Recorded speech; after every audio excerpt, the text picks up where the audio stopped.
Alright guys, welcome back to this channel. So we are continuing with our series on what HTML and CSS. Well, if today is your first time, don't forget to like and subscribe. And if you are joining us once again, thank you for coming back. So as you can see, we just created a random paragraph here. So we are going to apply our formatting tools on it.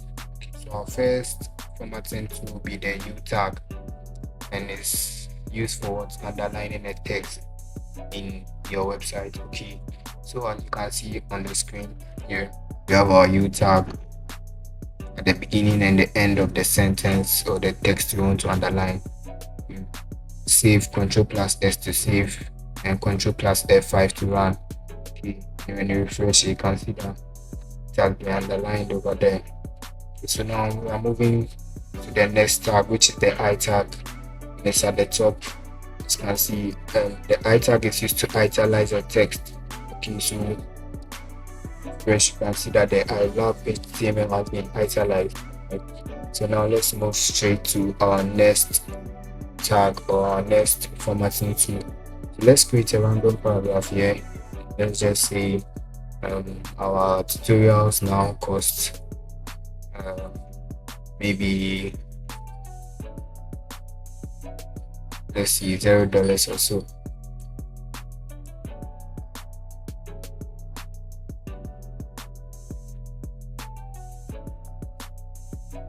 Okay, so you normally see this in promotions and discounts website. So let's run it and see how it looks like. Okay, so as you can see, the 100 has been, it looks like it has been cancelled. So that's the strike. All right, so when you use the strike tag, it does that to the text. And so let's move straight to our next formatting tool. Okay, there are a lot, but see more when you continue to undergo projects. Okay, this is just a few of them. We have the subscript, which is the sub tag.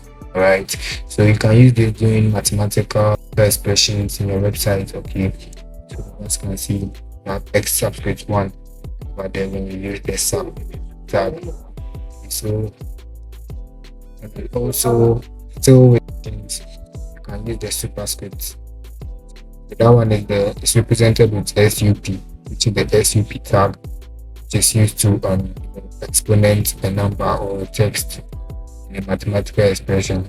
As you can see, refresh, you can see that the x is now x exponent. So now let's move to our let's just take a random problem and add a last formatting tool or a last tag and just move forward there. Let's put a random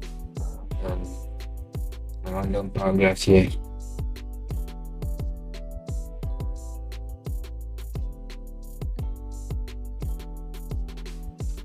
So in HTML you can leave wide gap as you want. As you can see, we have intentionally left a huge gap there, but when I refresh, there's no gap in the text here. So in case you want to leave a huge gap in the sentence, you have to use the preserve tag.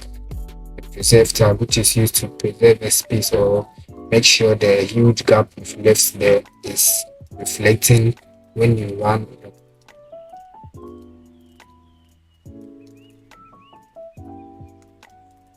Let's save it and run and see.